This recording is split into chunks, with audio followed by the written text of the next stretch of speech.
മോനെ. അയ്യോ ജോയ് സാറേ. ശിവേട്ടോ എന്റെ എത്രേ? അത് എന്തൊക്കെ കഴിച്ചേ? 2 കഷ്ണം പുട്ട്, 2 പപ്പടം, 1 മുട്ടക്കറി, ചായ. എന്തൊക്കെയാ കഴിച്ചേ? 2 കഷ്ണം പുട്ട്, 2 പപ്പടം, 1 കറി, 1 ചായ. അപ്പം 22 10 32 32 8 90. 90? എന്റെ ചേട്ടാ 2 കഷ്ണം പുട്ട്, 2 പപ്പടം, 1 മുട്ടക്കറി, ചായക്ക് 90 രൂപ. മുട്ടക്കറി കഴിച്ചേ? ആ മുട്ടക്കറി. മീൻകറി കഴിച്ചു. അതാ കണക്കേച്ചി, അതാ കൂടിയത്. അപ്പൊ മുട്ടക്കറിക്ക് 25 22 10 35 45 അപ്പൊ 70. 70? 2 കഷ്ണം പുട്ട്, 2 പപ്പടം, 1 മുട്ടക്കറി, ചായക്ക് 70. പുട്ടാന്ന്? ആ പുട്ട് പൊറാട്ട കഴിച്ചു. അതാണ് അത്ര കാര്യം കൂടാൻ കാരണം. അപ്പൊ പൊറാട്ടക്ക് 8 8 8 16 12 12 60. ഇത്രേ? 60? എന്റെ ചേട്ടാ 2 കഷ്ണം പുട്ട്, മുട്ടക്കറി, പപ്പടം, ചായ കഴിച്ചത് 50. ഇത്രയൊന്നും ആവൂല. അന്റെ അടുത്ത് എന്തുണ്ട്? ഉള്ളത് തന്നിട്ട് പോ, കച്ചവടം മുടക്കല്ലേ. അത് മര്യാദ.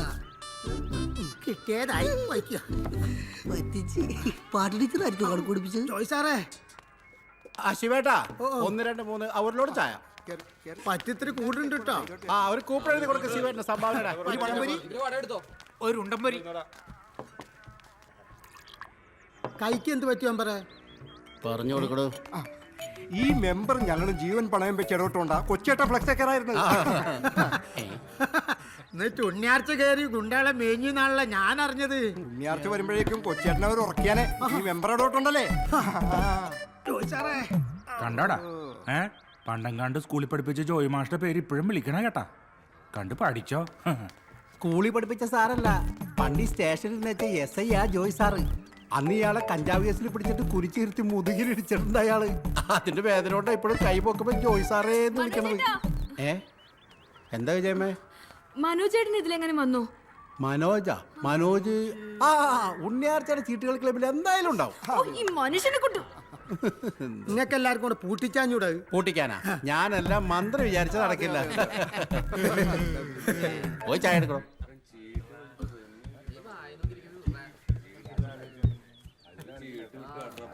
സന്നിച്ചോ ഇന്ന് നല്ല പെരിശാണല്ലോ.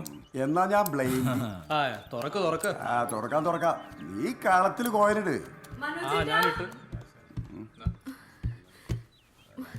മനോജേട്ടൻ ഇങ്ങോട്ടെങ്ങനെ വന്നു? എനിക്കറിയത്തില്ല. മനോജിന്റെ ആരാ? ഭാര്യ. എന്താ കാര്യം?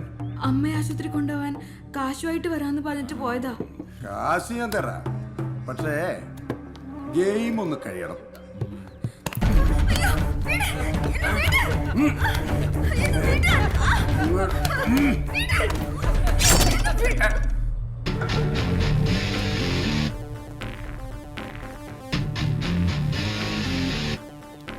ഇത് ഉണ്ണിയാർച്ച നടത്തുന്ന ക്ലബ്ബാ.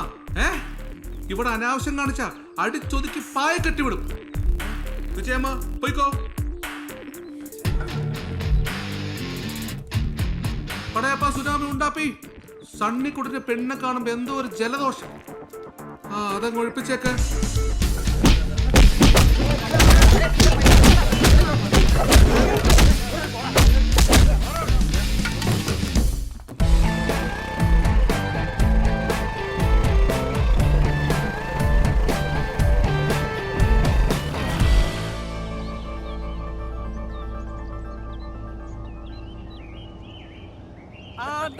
ഒറ്റയ്ക്ക് നിർത്തില്ല ഐസ് കേട്ടത്. ഒരു ടച്ച് കൊടുത്താണ് കേടിയത്. അടിപൊളി.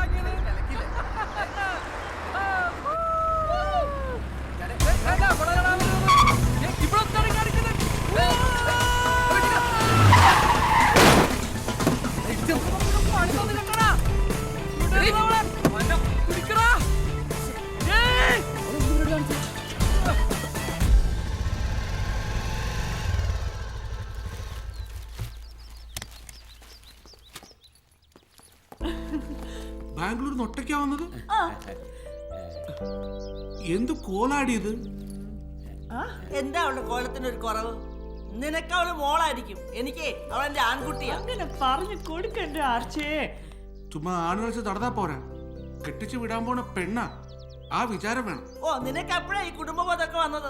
പണ്ട് നീ കുടുംബം നോക്കാതെ സർക്കസ് കളിച്ച് നടന്നപ്പോഴല്ലേ ഇവളെ തള്ളയാത്തത്? അതെ, അവള് ഭർത്താവിന്റെ അനിയന്റെ മോളായിട്ടല്ല, ഉണ്ണിയാർച്ചയുടെ മോളായിട്ടാ വളർന്നത്. അപ്പൊ കുറച്ച് ആണത്തൊക്കെ വേണം. വാ മോളെ, നമുക്ക് അകത്തു പോവാം. പറ മോളെ, എന്തൊക്കെ ഉണ്ടായിരുന്നു കോളേജിലെ വിശേഷങ്ങൾ?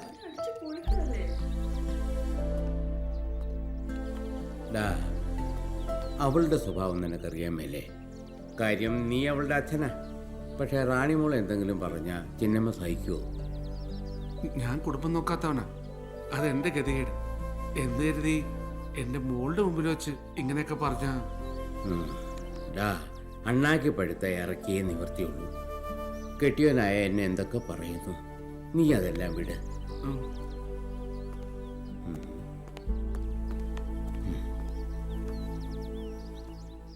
ആകെ 2 അടി 4 ഇഞ്ചേ മുഴുപ്പുള്ളൂ. അമിതാഭ് ബച്ചനെന്നാ വിചാരം. എടാ, മനുഷ്യന്മാരെ പോലെ പൊക്കം വേണം, എന്നാലേ മക്കൾ വരെ അംഗീകരിക്കത്തുള്ളൂ. എന്താടോ ഇവിടെ ഉള്ള പുതപ്പ് തന്നെ ഇത്രയും നാളായിട്ട് പുതയ്ക്കാനൊക്കാതെ നടക്കുന്ന ഹതഭാഗ്യനാ ഞാൻ. ഇയാള് ചെല്ലേ കമ്പിളി പുതപ്പ്. ഇവനൊക്കെ ഒട്ടകപ്പക്ഷികളുടെ മുട്ട വെച്ച് വിരിച്ചതാന്നോ? നട്ടപ്പന പോലെ പൊങ്ങി പോവുക. നമ്മളെയൊക്കെ എന്തിനിങ്ങനെ ഉണ്ടാക്കി കളഞ്ഞോ? കണ്ണുള്ളവനെ കാണൂ, കാതുള്ളവരെ കേൾക്കൂ. അടുത്ത മാസം ഒരു മേജർ ഓപ്പറേഷൻ വിധേയമാവുന്ന ഈ പിഞ്ചോമനയുടെ ജീവൻ രക്ഷിക്കുവാൻ സുമനസ്സുകൾ കരുണ കാട്ടേണമേ. പാവപ്പെട്ട അച്ഛനും അമ്മയ്ക്കും ജനിച്ച ഈ കുഞ്ഞിന് വേണ്ടി ഞങ്ങൾ നിങ്ങളോട് യാചിക്കുകയാണ്. കരുണ കാട്ടേണമേ, കരുണ കാട്ടേണമേ. ഇവിടെ നിർത്തണ കൊച്ചുണ്ടല്ല, ആ ഇറങ്ങി രണ്ടുപേരും വേഗം ഇറങ്ങിഞ്ഞോട്ട്. ഫ്രണ്ടിൽ ചെന്ന് ദുഃഖത്തോടെ നില്ല്. പ്രിയപ്പെട്ട നാട്ടുകാരെ, നമ്മളെപ്പോലെ മജ്ജയും മാംസവും മാനുഷിക വിചാരവുമുള്ള ഈ പിഞ്ചുകുഞ്ഞ് ഒരു മാരക രോഗത്തിന് അടിമയാണ്. പ്രിയമുള്ളവരെ, കണ്ടാൽ തിളങ്ങുന്ന ഈ മുഖത്തിന് പിന്നിൽ ബ്രെയിൻ ട്യൂമർ എന്ന മാരക രോഗം മരണം കാത്തുവെച്ചിരിക്കുകയാണ്. അതിനാൽ ഒരു മേജർ ഓപ്പറേഷൻ ചെയ്താൽ ഒരുപക്ഷെ ഈ പുഞ്ചിരി മായാതിരിക്കും. അതിന് 25 ലക്ഷം രൂപ ചിലവ് വേണം. നിങ്ങളുടെ കയ്യിലുള്ള പൈസകൾ തന്ന് ഈ പാവം കുഞ്ഞിനെ രക്ഷിക്കൂ. പ്രിയമുള്ളവരെ, നിങ്ങൾ ഞങ്ങളെ പൊന്നോമനകളായി കണ്ട് നിങ്ങളുടെ കയ്യിലിരിക്കുന്ന പൈസകൾ തന്ന് ഞങ്ങളെ സഹായിക്കും. പാടാൻ കഴിവുണ്ടായിരുന്നെങ്കിൽ കരോക്കെട്ട് ഞാൻ 2-3 പാട്ടുകൂടെ പാടിയേനെ. ഒന്ന് കര. പ്രിയമുള്ളവരെ, സഹായിക്കൂ. ഈ പുഞ്ചിരി നിങ്ങൾക്ക് കാണണ്ടേ? നിങ്ങളാൽ കഴിയുന്ന സഹായം നൽകി ഈ പാവം കുടുംബത്തെ രക്ഷിക്കൂ. എല്ലാരും ഒന്ന് ദയനീയതയോടെ നോക്കട ചേർക്കാൻ.